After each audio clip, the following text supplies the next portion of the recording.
We'll just give it one more minute.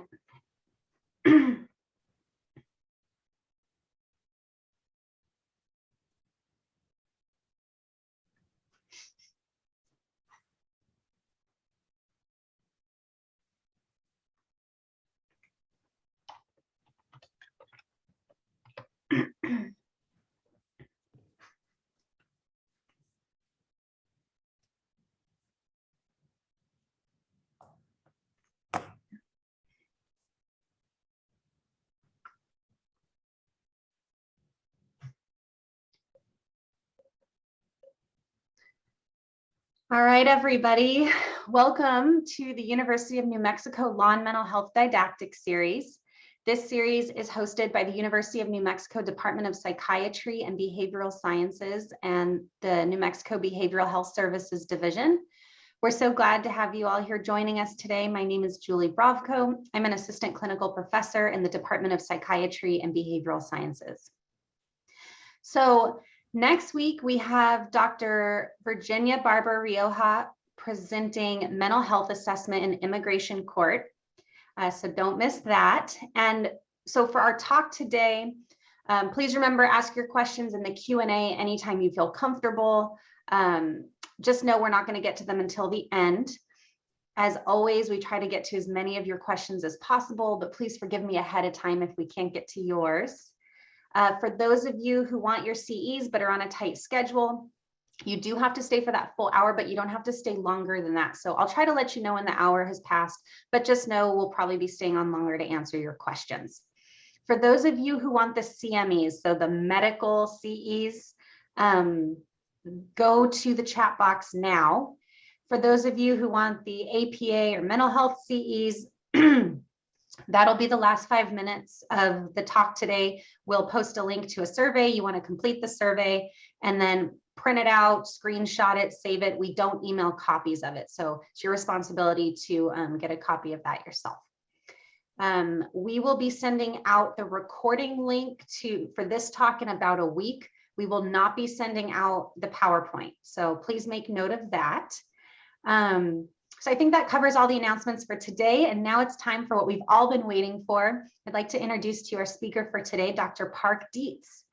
Dr. Dietz is president of Park Dietz and Associates, which is a firm of forensic experts in psychiatry, psychology, neurology, pathology, and more. He is also the founder and head of Threat Assessment Group, which is the world's first workplace violence prevention company. He's also clinical professor of psychiatry and biobehavioral sciences at the UCLA School of Medicine. Dr. Dietz has testified or consulted in all 50 states, and among his cases have been the assassination attempts on President Reagan and Congresswoman Gabrielle Giffords, on Jeffrey Dahmer and more than 20 other serial killers, the Menendez brothers, O.J. Simpson, and more than a dozen mass murder cases. He was for many years a consultant to the FBI's Behavioral Science and Behavioral Analysis units. And in 2009, Security Magazine named him one of the top 25 most influential people in the security industry. And in 2014, biography.com listed him as one of the 10 most famous psychiatrists in history. Dr. Dietz, thank you so much for being willing to present for our series. I'm honored to welcome you and want you to know that we're so grateful for your time and expertise today. I'm now going to turn it over to you. Thank you, Julie, and welcome everyone. Today I'm going to be speaking about performance crimes, and my goal here is to be able to shed some light on a problem that has bothered me for a long time, of how it is that the search for fame or social impact becomes a motivator to criminal behavior. Let me begin by saying that I distinguish between those who seek fame or celebrity, notoriety, infamy. I think these are all very similar concepts. I don't distinguish between them. And those who seek impact, particularly trying to inspire others to engage in similar acts, starting a movement, starting a war, etc. most criminals, as I'm sure everyone knows, seek neither of these things. But if you seek fame or impact or both of those two, and I see these as continuous rather than dichotomous variables that can appear in varying degrees among different offenders. My first big case, that is John Hinckley's attempt to assassinate President Reagan, impressed me greatly with the extent to which he paid attention to how much publicity his crime would receive. And he considered alternatives to assassination and was judging which ones would produce the most fame for him, particularly which one would get him on the cover of Time magazine. And he rejected skyjacking, a kidnapping of Jodie Foster, a murder-suicide with her on the Yale campus, or a mass murder on the campus, as well as assassination. I think this reflects in part the fact that his two successful siblings were featured in oil paintings in the family living room, but there was no photo of John. As you know, he shot President Reagan and 3 others in 1981. He bragged with delight about having been transported with body armor and a protection detail, just like the president. He told me, "I got everything I was going for," which isn't exactly true. He made the cover of Newsweek, but not Time.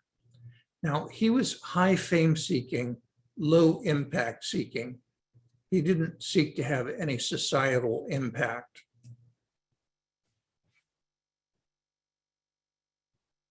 That's to be distinguished from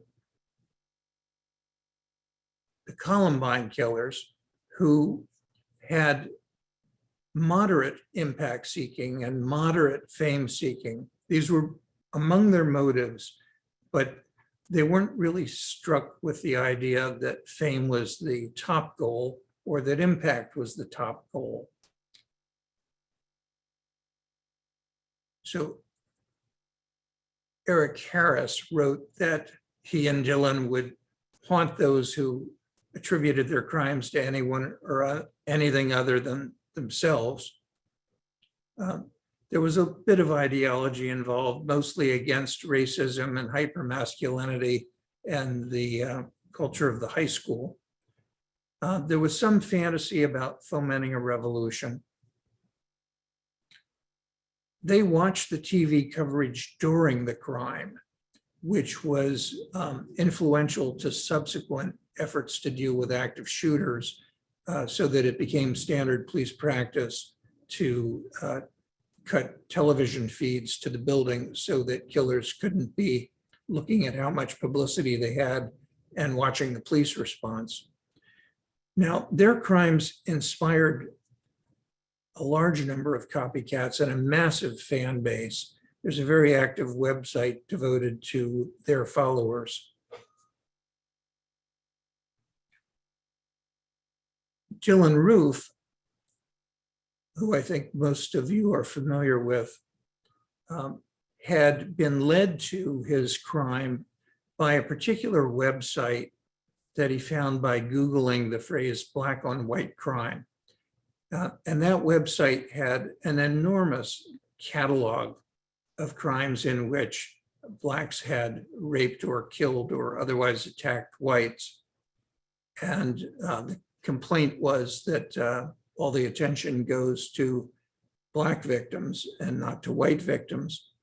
And he certainly had ideological reasons for his actions. He was particularly clear in saying he had hoped to start a race war. He believed that other people were not doing enough to protect whites. He too inspired copycats and fans. And so there are a great many people who identify with him and think of him as some sort of heroic figure. Now, impact was the motivator for Roof, not personal fame. Sometimes fame occurs as a consolation prize for criminals who have been identified. They weren't seeking it to begin with, but they got famous, like the people pictured here. And some of them also used courtroom theatrics to bolster their personal fame. Certainly Charlie Manson did that, and Ted Bundy and John Gotti Jr. In other instances, the crime becomes famous even when the criminal's never identified. So examples of that are unsolved crimes such as Jack the Ripper, the Black Dahlia murder, the Boston Strangler, although we do have suspects in it, the Tylenol tampering murders. Now, I want to spend considerable time on this for several reasons. The first is that this crime was of personal interest for several reasons. It was a completely innovative crime until this had occurred in 1982, in which random or seemingly random people were poisoned through a contaminated consumer product. There had been no such crime recognized at any time, anywhere. The closest I was able to find to a predecessor was a Felix Fosdick comic book that suggested that a household product, a consumer product, could be poisoned. But no crimes of that sort had been identified. And in 1982, there were 7 deaths in the Chicago area. The cause of death was potassium cyanide ingestion. They were all linked to contaminated extra strength Tylenol capsules. There was massive publicity about this case.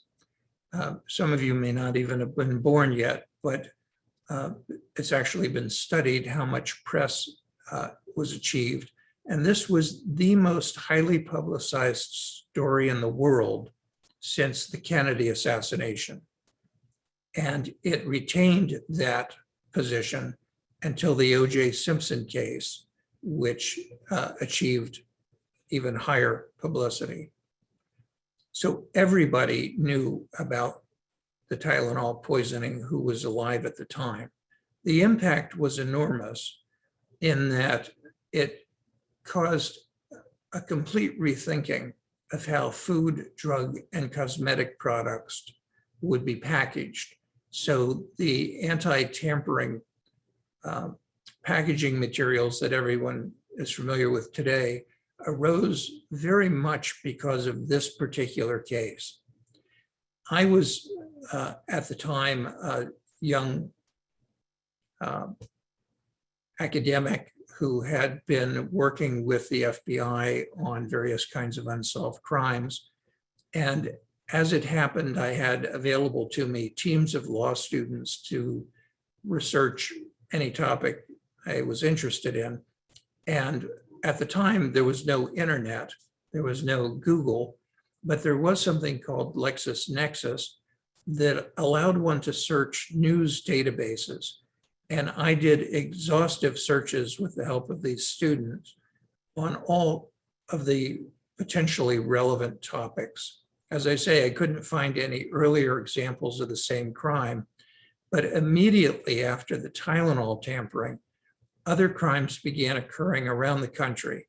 People pretending they had contaminated products, people calling in extortion threats, people writing threatening letters, people claiming that they would poison if they didn't receive what they demanded, people who claimed they'd already poisoned. And this produced a tremendous dilemma for manufacturers and distributors.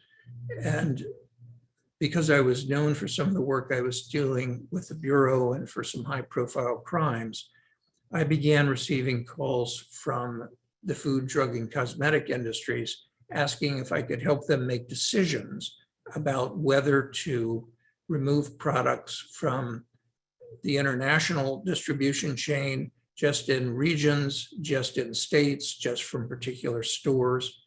That led me to the crisis rooms of major corporations, where, among other things, I learned that they didn't have that kind of advice available to them. about unusual and dangerous behaviors. And it actually resulted in my launching my workplace violence prevention company a few years later. But the impact on society was considerable.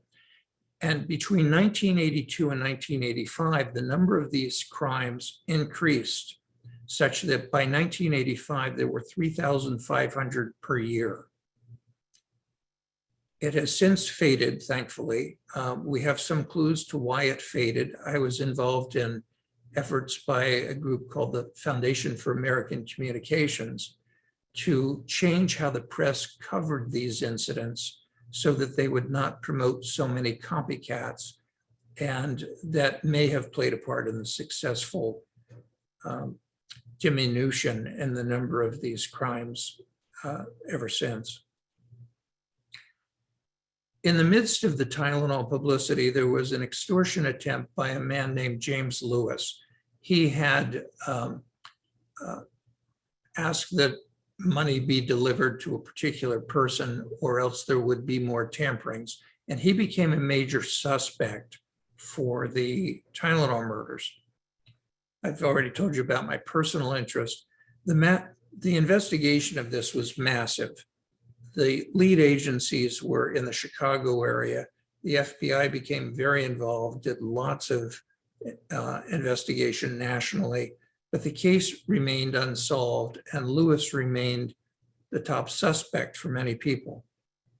Now, I'd like you to pay attention to the coming slides because there's going to be a survey at the end of them, but understand that these were significant homicides that remained unsolved for 40 years. One of the things that was done way back then was to investigate other identifiable cyanide deaths in 1982. And there were 10 other that were identified. 9 of them were adequately investigated and ruled out as being related to this. But there was one suicide of an unidentified male that was not adequately investigated, a suicide by cyanide in 1982. A dedicated deputy sheriff devoted his personal time for years to identify this man who had died and to investigate him. At his request, I am not identifying him or his agency at this time, and use a pseudonym for a man I will be telling you about, because this is still under active investigation, but I have permission to share what I will be sharing. The deputy reached out to me in July of last year asking for help in investigating this case. And all the information I'm about to share with you was developed by him. I merely interpreted his findings and offered support where I could. First, he identified a man we'll call Bob, then interviewed his brother who still lived in their childhood home. Now, that alone was a massive investigation on his part on his own time, but he got there. The brother lied about whether he still had any of Bob's personal writings and whether Bob knew anyone in Chicago. After the brother died, again, years later, other family gave the deputy access to Bob's childhood bedroom, where he found a bottle of sodium cyanide and the chemicals needed to convert it to potassium cyanide. He also found peach and apricot pits, which are a source of cyanide, bomb recipes, and lots of correspondence with his only friends who happened to live in Chicago, as the brother well knew. A childhood friend recalled that Bob experimented with cyanide and explosives as a teen. Family remembered Bob and his cousins building and detonating dozens of bombs at a family farm. In college, Bob got the nickname Bomber after multiple bombings. He suffered no consequences. Near one of his college haunts, a woman took an over-the-counter capsule at a drugstore, gasped, and collapsed of cyanide poisoning. This was ruled a suicide. The police always suspected homicide. Bob became a Ph.D. chemist. He knew how to manufacture cyanide, and he'd done that. Acquaintances from the time described him as odd, strange, weird, a loner, and paranoid. After a 1974 traumatic brain injury, Bob became convinced that the US government planted a tracking device in his brain while he was being treated for the TBI. He slept with a pistol under his pillow and was placed on a police mental hold after, on one occasion, throwing a knife at his wife. The doctors who saw him during hospitalization mentioned schizophrenia, but none of the hospital records is now available. Bob abused opiates for a time, alcohol for much longer. After his wife filed for divorce, he threatened her. Bob had written to his Chicago friends after a hospitalization that visual imagery with scenes of violence could cause him euphoria, which he thought could heal his mental illness. And he spoke about his imaginings regarding mega violence that he thought might cure him of depression. In a job that he held from 76 to 78, Bob was known to talk to himself. He thought he was being watched and followed by the government. In June of 78, he intimated a desire to kill with cyanide, which led to his being terminated from an organic chemist job. The following year, his mother died. In April of 81, his divorce was finalized. In March of 82, he was fired from a government job after creating a disturbance at a pharmacy. The pharmacy had refused to sell him a bulk quantity of capsules, and he claimed he was a medical doctor who needed them for an experiment. In May of 1982, a shameful failure made the national news on the same day that his father had died. Bob came to the funeral dressed bizarrely. He soon withdrew from everyone. He disappeared without a trace, and he left misleading information about his plans and destination. So this is in May of 1982.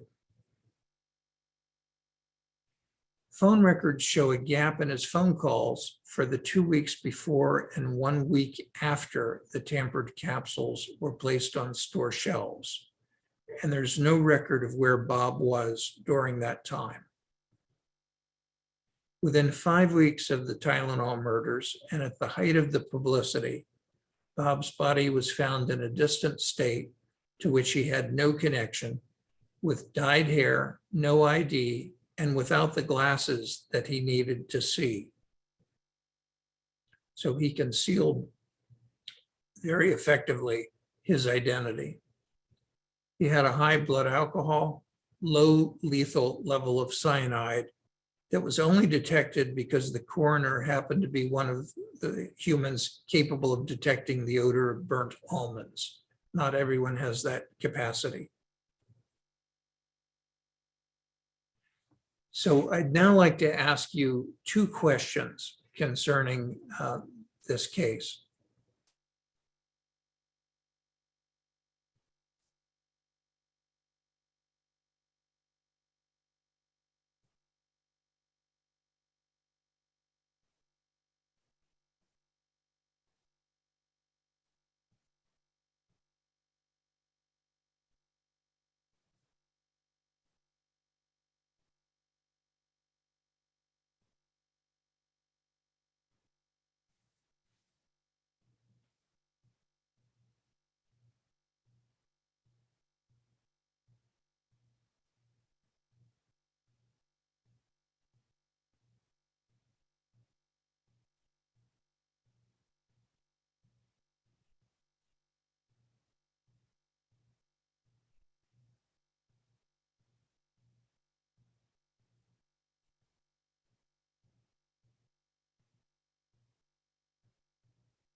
I think a sample size over 400 is good enough for this. Thank you.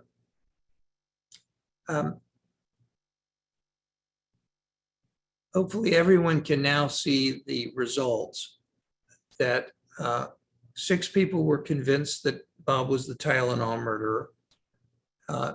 315 or 79% were convinced he's a viable suspect in the Tylenol murders. 3 people were convinced he wasn't the Tylenol murderer, and 77 or 19% had no opinion. Interestingly, I gave this exact same set of facts and questions to forensic psychiatrists through Apple, and about the same percentage were convinced that he was a viable suspect or the killer. Fewer had no opinion. I think it was 10% there.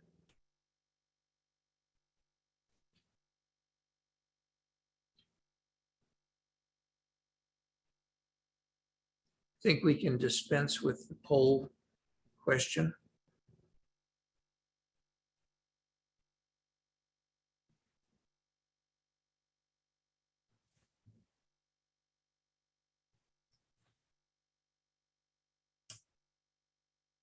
And sadly, my slides are frozen. Here we go. So in January of this year, I provided a report interpreting these investigative findings, and I concluded that Bob is a viable suspect in the Tylenol murders. I recommended that certain long withheld information be made accessible to the deputy to rule Bob in or out. The agency that was controlling access to the data has since responded.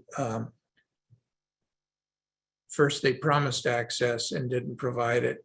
Now they say that there are no such data, that the very things that we were hoping to see, including surveillance footage from the pharmacies where the tainted Tylenol was purchased, had been lost or destroyed. Here's the epilogue. After that report was submitted, the deputy located a coworker from Bob's last job. The deputy described what Bob looked like, and the coworker remembered his name and spontaneously, before being told the nature of the investigation, asked, "You remember the Tylenol murders?" She remembered Bob saying it would be very easy to replace the contents of capsules and put them back on the shelf. She later saw press accounts about James Lewis, the extortionist, and she figured the offender had been caught, so she never followed up with law enforcement about this observation. Just a week ago, the deputy discovered another unsolved cyanide death in Bob's hometown in May 1982. A woman who every day drove past the pharmacy where Bob had the incident that got him fired, trying to demand capsules. That woman died of cyanide poisoning, and all of the suspects were cleared. She had 3 medications at the time: a prescription med, a multivitamin, and extra strength Tylenol. None of that was tested.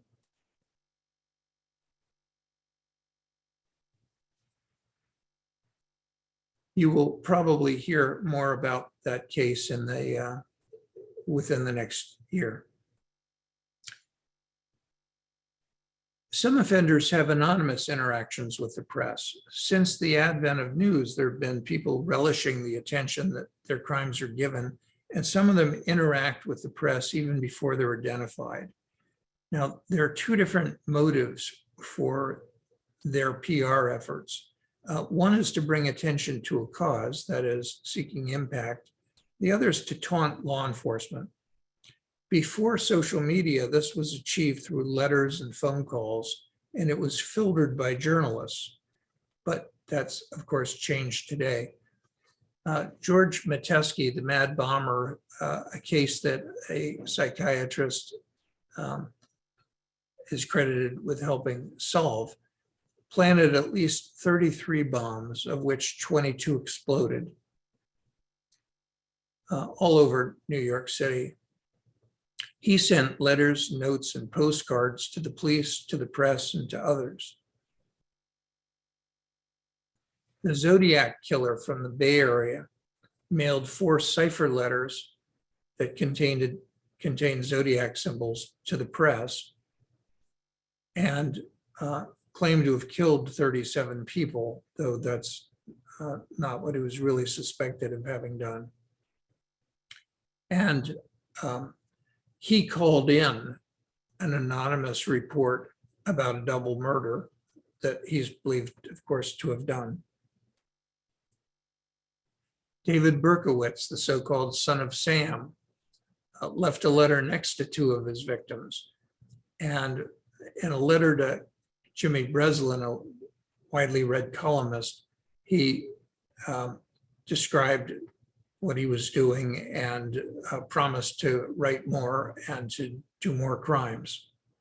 He eventually confessed to 8 murders. So this interaction with the press, or taunting of the police, as seen in the note in the upper right of your screen, is an unusual feature, a low base rate kind of crime. BTK gave himself the nickname for bind, torture, kill. He wrote 19 letters to the police and the media demanding coverage. And the case was cold until he sent 11 letters to the media, which led to his arrest. Kaczynski, too, sent a lengthy manifesto to major news organizations. And he said he'd stop his bombings if they published it in full. The advice given to the Washington Post and the New York Times by FBI Special Agent Jim Wright from the profiling unit led them to publish the material. And that led to Kaczynski's capture. Jim Wright later joined our organization.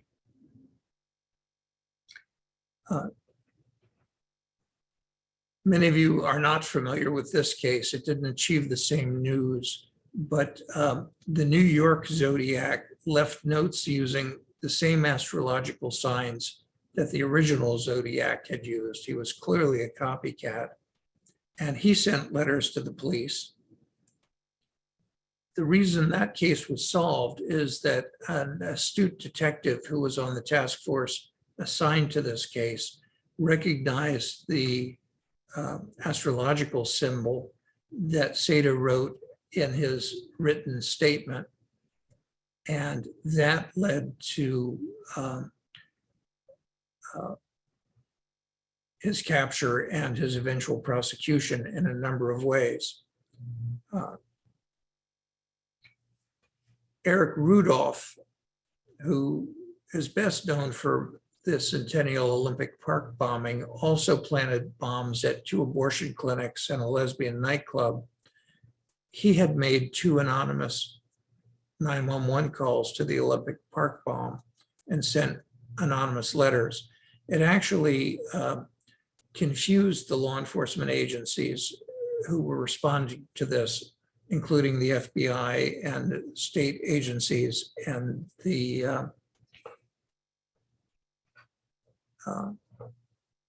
other federal agencies dealing with the bombing aspect of it. And I was asked, along with Jim Wright, to look at all of the evidence and help determine which of the seemingly related crimes were related and which weren't.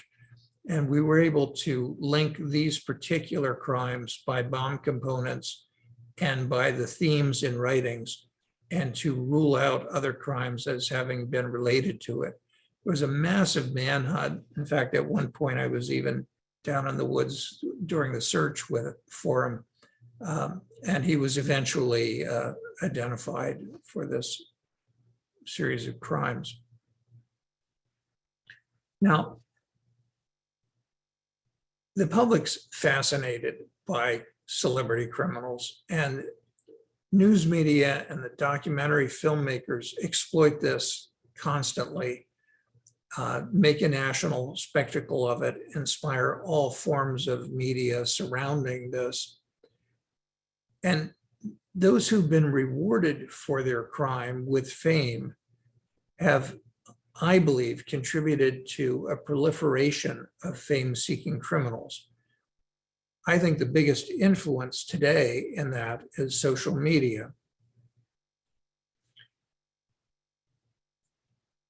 35 years ago, I did a study of all the mass murders that had occurred in the United States to that time, as part of my work toward looking at workplace violence prevention, and had the view at that time that the media were promulgating this, that copycat crimes were a major source of what was going wrong. And in one of many interviews I did, this one on BBC, and it's not even one of the early ones, I suggested to the media steps they might take to stop promoting such crimes. Well, if you want to know why not ask a forensic psychiatrist? We've had 20 years of mass murders, throughout which I have repeatedly told CNN and our other media, if you don't want to propagate more mass murders, don't start the story with sirens blaring. The school day had only just begun when the attacker struck. Don't have photographs of the killer. The 17-year-old's 3-hour rampage ended in his own death. Don't make this 24/7 coverage. The German Chancellor is about to give her reaction. We'll bring that to you live. Do everything you can not to make the body count the lead story. Carnage in the classroom, 16 people are dead. Not to make the killer some kind of anti-hero. Dressed in black combat gear, the gunman opened fire at random. Do localize this story to the affected community and make it as boring as possible in every other market. Because every time we have intense saturation coverage of a mass murder, we expect to see 1 or 2 more within a week. Well, if you want to know. So at that time, the expectation was that 1 or 2 more would follow each highly publicized one, but that's before the invention of social media. The clip you just saw was someone's, I think, clever editing of the BBC interview, interwoven with examples of how the media always do this in a way designed to increase the number of copycats. But what occurred since then, and that was 93 that I did my study and saw that you should expect 1 or 2 more within 2 weeks. Since then, social media have made it far simpler for anyone to disseminate information about their own crimes and even to live stream them, which has been done in several of the high-profile events. The way that social media simplify and amplify this quest for fame or impact is, first, they lower the threshold to achieve these goals of fame or impact.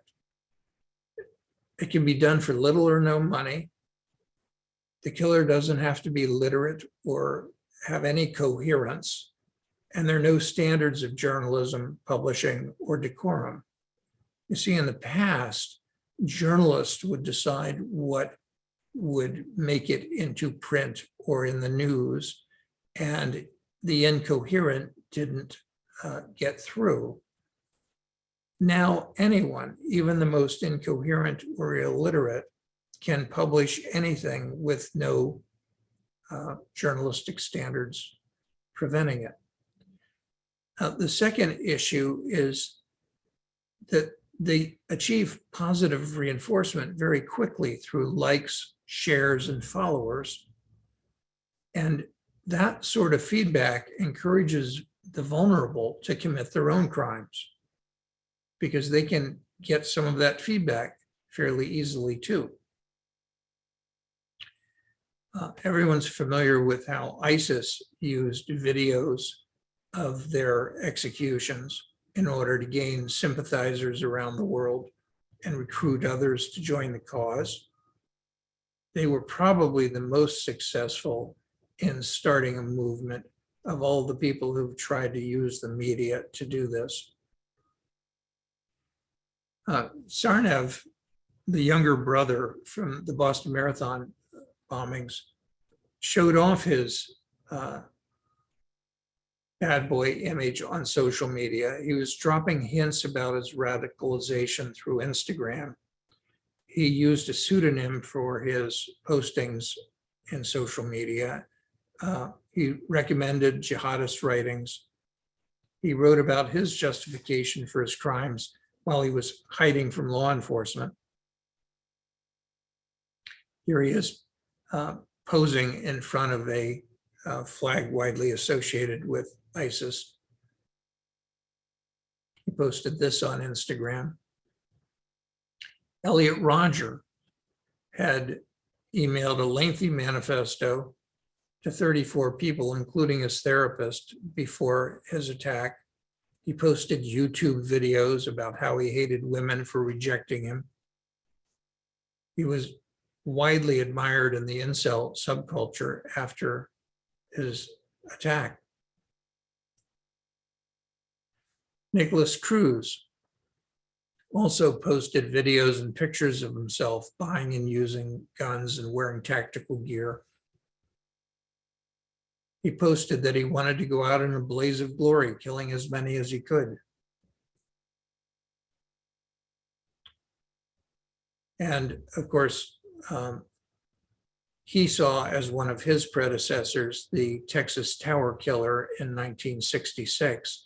And when he posted video footage from it, he captioned it, "I'm going to do what he did."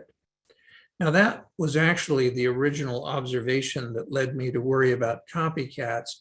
There had been no such phenomenon prior to the Texas Tower murders. And after that, people began to refer to that crime when writing about what they were about to do. Since then, of course, we see countless examples of mass murder offenders pointing to their predecessors, sometimes criticizing that they didn't do it well enough, suggesting they could do it better, sometimes lauding them for their successful operations. But they're aware of who has done this before. They pay attention to that. They identify selectively with some of those offenders and become emboldened by it. Robert Bowers, who did the Tree of Life Synagogue shooting in Pittsburgh, which has not yet been brought to trial, was radicalized by online news sources. He had concerns about a global government and the United Nations, which is very similar to Eric Rudolph's concerns. An interesting sidelight to this is a young man who used his Instagram accounts to taunt the surviving family members of the Stoneman Douglas High School shooting, including pretending to be Nicholas Cruz on Instagram and claiming that he would be able to get those victims.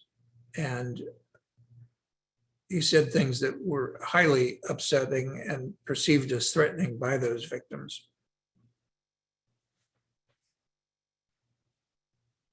This fellow, Brandon Clark, and this is a case I did not have any involvement with, became known as the Instagram murder because he killed a well-known Instagram poster who had lots of followers and then posted photos of the murder on his own Instagram story.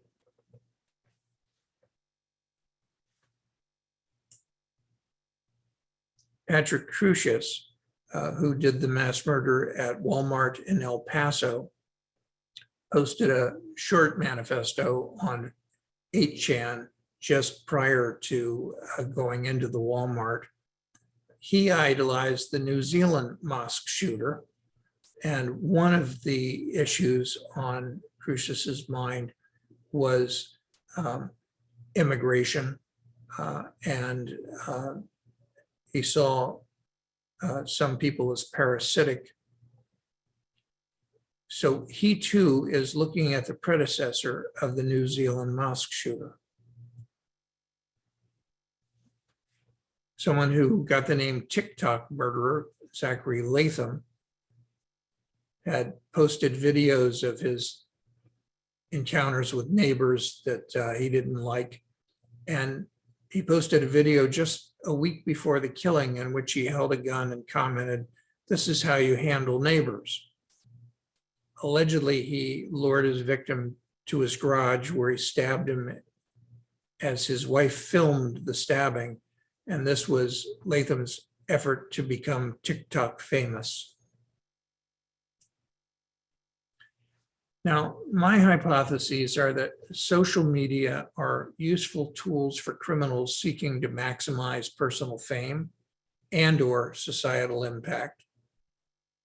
That social media maximize the efficiency with which criminals can inspire imitators and followers and admirers. And that social media maximize the efficiency with which individuals can choose to be influenced by unfiltered, unvetted, and uncorroborated information. Finally, I'll point out that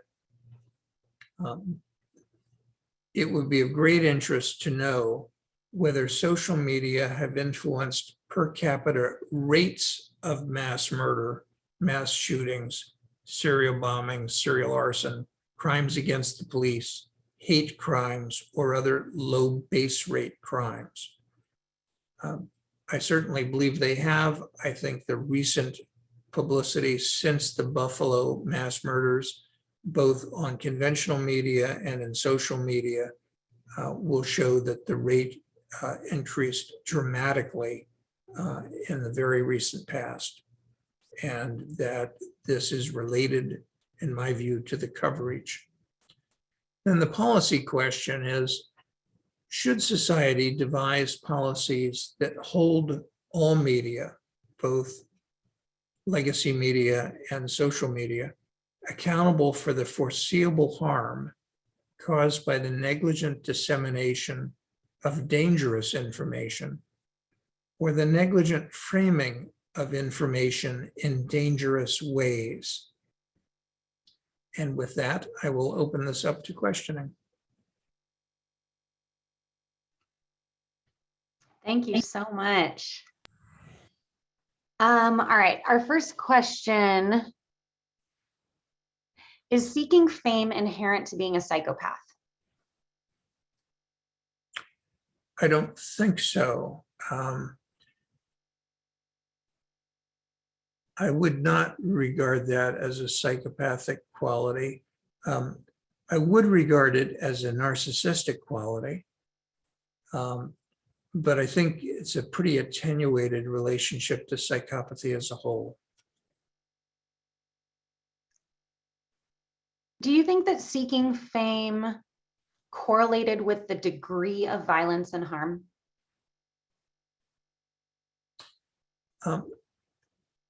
Yes, probably so. And the way I think of this is that not everyone has the talent, skill, ability, fortitude, discipline, and the other characteristics it takes to become famous through hard work and the mastery of a craft. And this is a cheap substitute for how to get famous without work. In fact, that was a theme we had in mind during the Hinckley prosecution. Fame without work was a theme I devised and that carried on throughout the trial. Lazy man's fame seeking. So the next question is, one characteristic that all of these perpetrators share. If you consider that about half of people are women, is it striking that all of these photos, excuse me, are men? Is there some aspect of human evolution that makes men more at risk for these fame-seeking crimes? Interesting. I did a radio interview on that very topic last week. And first, I want to point out that while these examples were all men, it is not universally true that only men do the kinds of crimes I was describing. For example, Sylvia Segrist was a female mass murderer in Pennsylvania. I examined her 30 years ago, and her personality and her logic were just like these male offenders. In fact, she enlisted in the Army hoping she could be trained to be a sniper so she could do a better mass murder than she could on her own. I think the reasons that it is more men than women include the following, and I wouldn't know how to apportion them. First, maybe men actually are more aggressive by nature than women. Second, maybe men are acculturated and nurtured to be more aggressive than women. Third, maybe women are better people or have higher emotional IQ or are more capable of recognizing the harm to humans and their families. You know, I'm speculating here, and God help me if this is sexist speculation, but I'm just putting forth some thoughts. But one that seems to me worth noting is, could it be that this pattern of behavior has been so well established as something young men and men of all ages do, that the fashion is that this is a male thing, so that self-respecting women wouldn't want to be like those hated men? Maybe it's just fashion. I've never done the analysis to see if mass murders with poisons, cutting instruments, vehicles, explosives have the same disparity in sex ratio as sensational crimes or mass murders with firearms. But I believe it is a fact that in the US, more men have access to weapons in the form of firearms than do women. So that's a hodgepodge of variables that would need to be thought about. I don't know the truth. Yeah, and somebody just made a comment that perhaps the nature of the crimes differ by gender rather than the rates by gender. Okay, next question. So the role of social media in instigating or inflaming crimes and murders is depressing, to say the least, especially because of how impossible it is to regulate social media at this point. Do you see any solution to try to contain it or limit the publicizing of such crimes or individuals? Well, I've tried every trick I know to get the legacy media to behave properly. And even when that's gone as well as it could, it just resulted in a decision by a network not to mention the killer's name for the first day, or to make more sober their reporting on it. It's never had a lasting impact. So I've given up on trying to influence legacy media. Social media, I'm afraid the solution is going to have to be, if people want a better world, they should stay the hell off social media unless they can limit it just to their family. I wouldn't waste a minute of my life on Instagram or Facebook. I can't imagine why anyone does, other than to share kid pictures with their family. So with that, I can anticipate the answer to this next question, but I'm going to read it anyways. You described fairly traditional media outlets as potentially propagating copycats and fame seekers.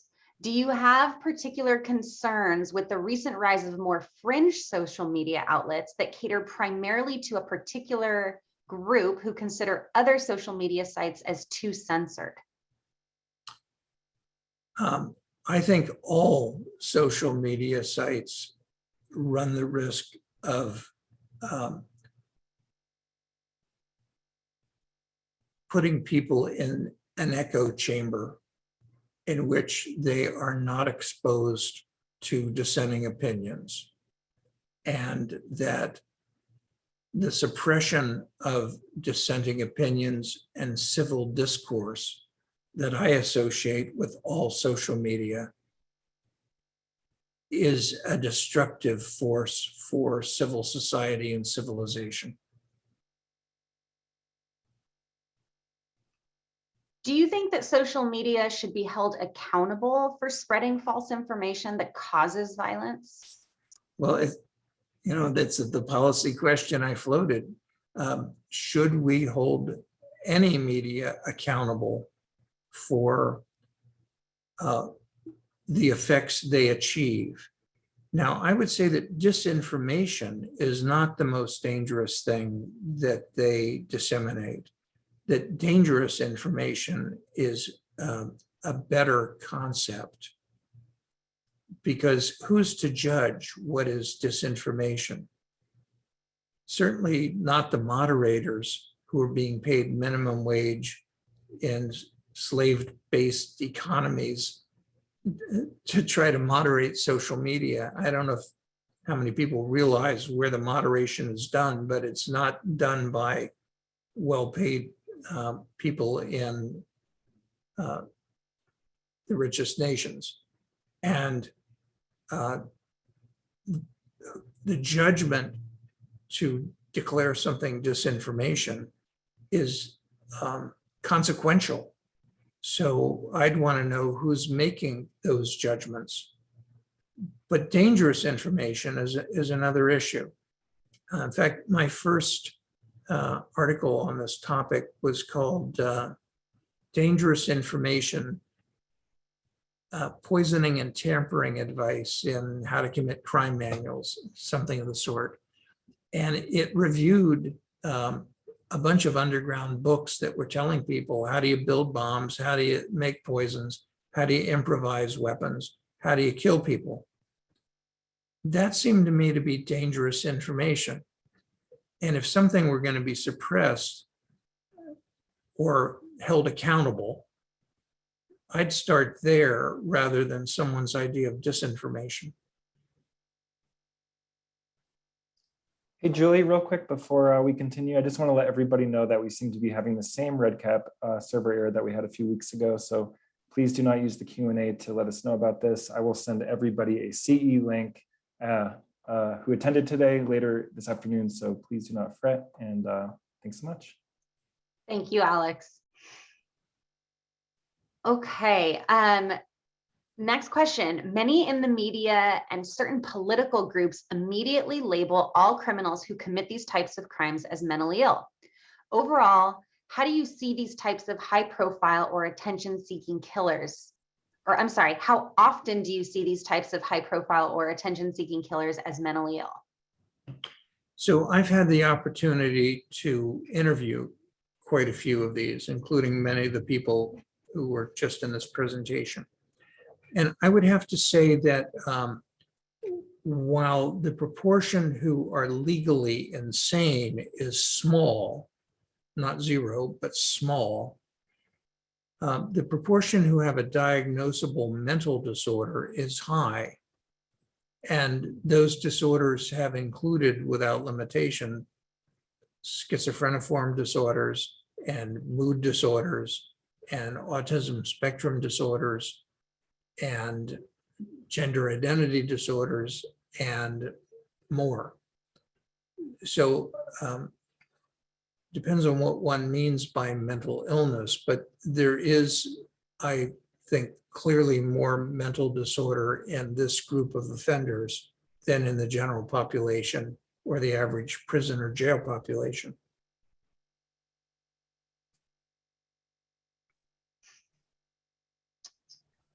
So this next individual says, back in the 80s in Orange County, California, there were multiple high school suicides.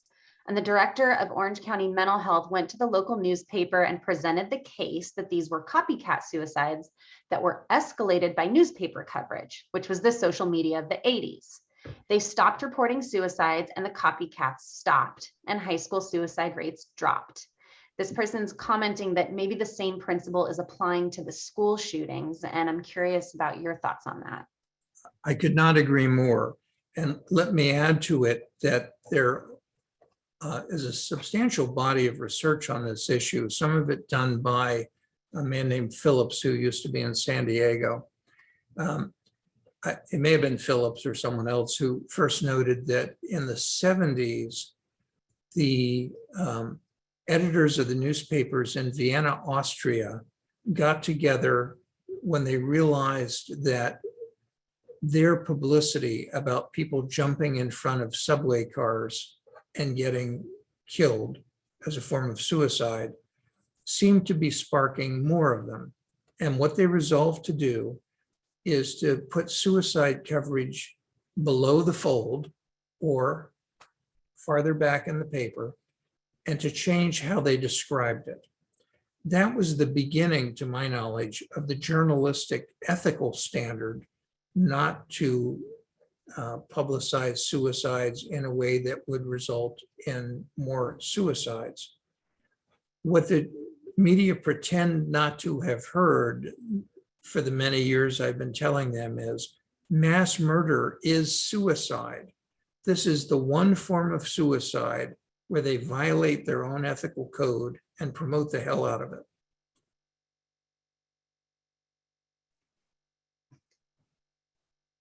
Do you foresee the pattern of school shootings ending, much like serial killings have mostly stopped? And do you think it will get replaced by another means of killing for fame?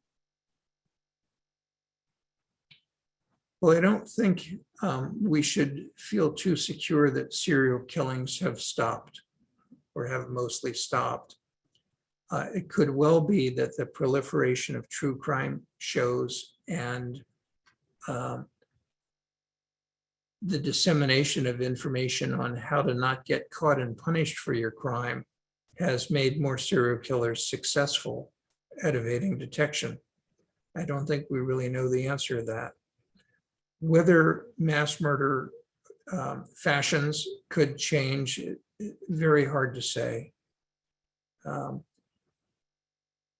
We haven't seen too many in the US of people using a vehicle to slaughter a crowd. That could become the new fashion. That's cheap and easy. Who knows? So for those of you that need to jump off, we are right past the hour. Make sure you grab your CE and, well, actually, no, Alex is going to be sending that out later. So sorry about that, Alex. We'll be getting those to you as soon as we resolve the issue, but it is past the hour. So if you need to jump off, you're welcome to. We're going to answer a few more questions though. So next question, do you think that social isolation has increased overall violence? Well, I think that the people who engage in the kind of violence I'm discussing are by and large socially isolated. There's a real relationship between social isolation and these crimes. I also think that there has been a great increase in social isolation for society, certainly during the pandemic and since it, I presume. But whether violence as a whole is related to social isolation, I couldn't say.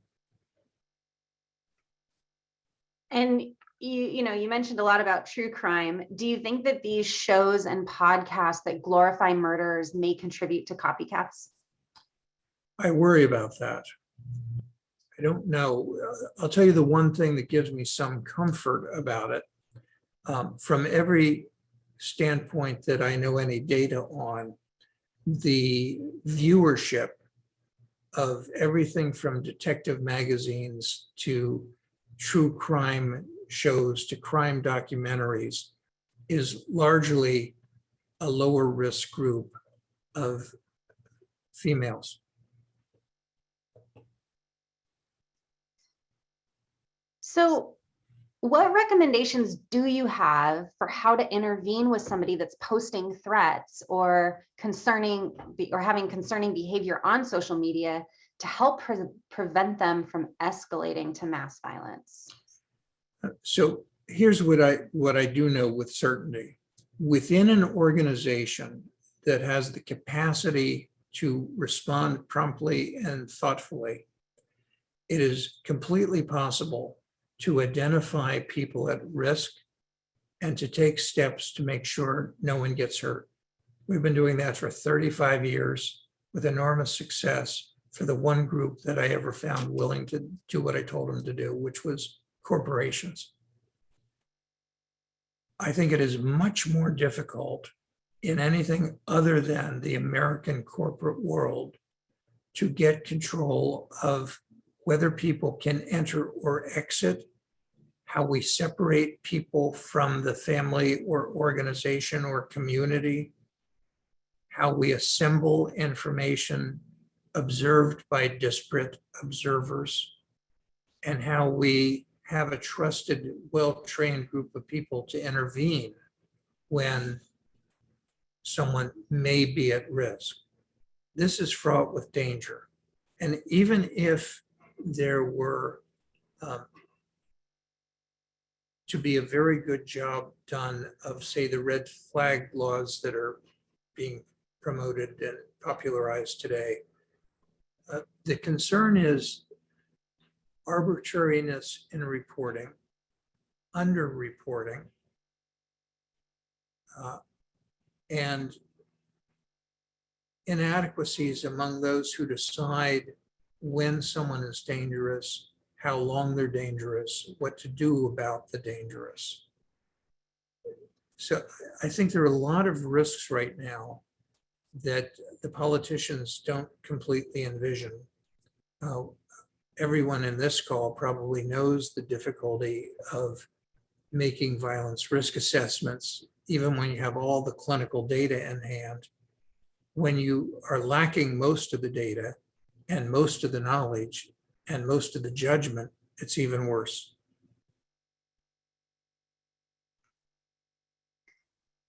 Do you think that for some, on some level, online fame, like having a bunch of followers or getting a bunch of likes on your post, can actually substitute the crime itself, because maybe the individual might feel like they were heard and achieved fame through social media that way? It's an interesting idea. Could be, but here's the problem. Let's say that we had 100 potential mass murderers who were happy just to get their dose of notoriety from posting horrible stuff. Isn't there going to be one who says, that's not good enough for me, I want the real thing? So whether it's an outlet that would sate everyone, I'm skeptical.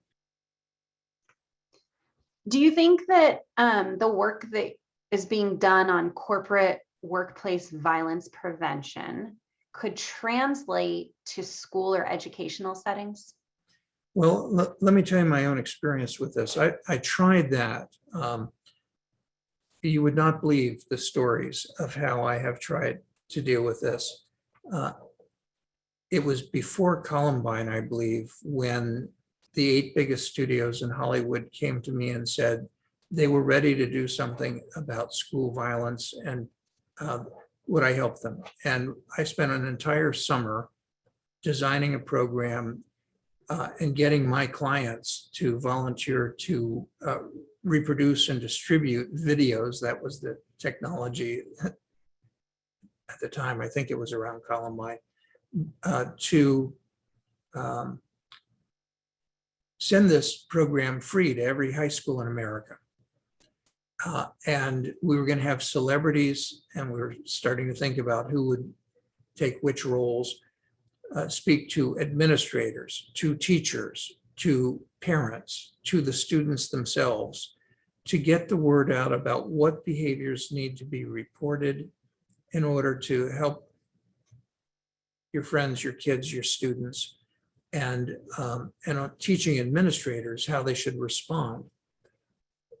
Just before we began production, I got a call from the head of one of the networks saying, we have to kill this entire project because the FCC is investigating Hollywood as a potential source of school violence, and it would look self-serving for us to launch this project now.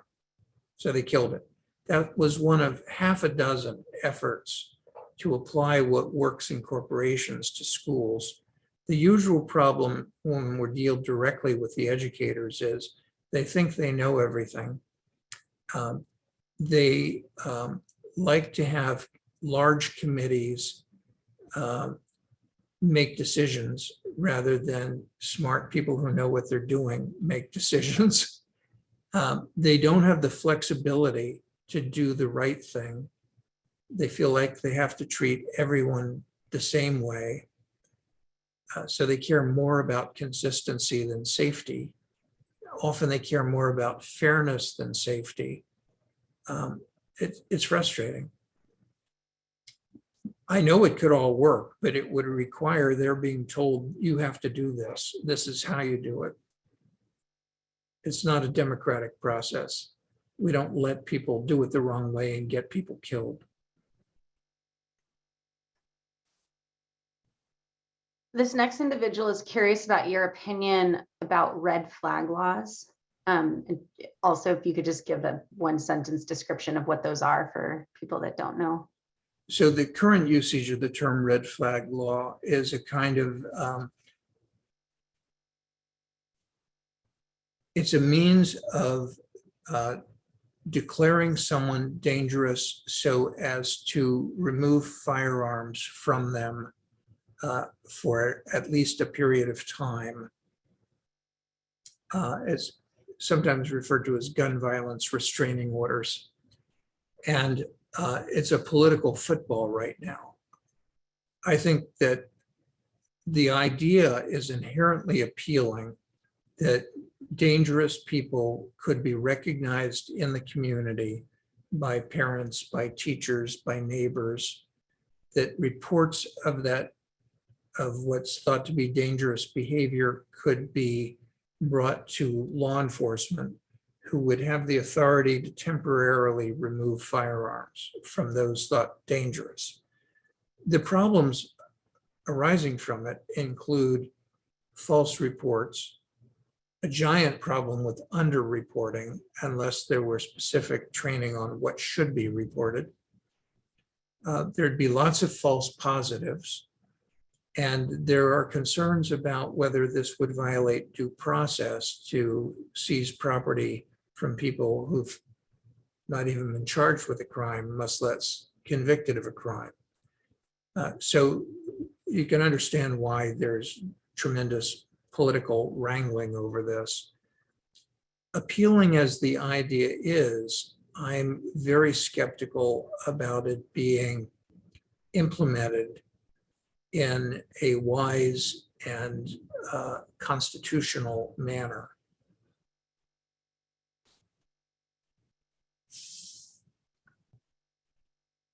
All right. Last question for today. We talked about social media as being a potential cause for violence. What are your thoughts on video games acting to desensitize people to violence?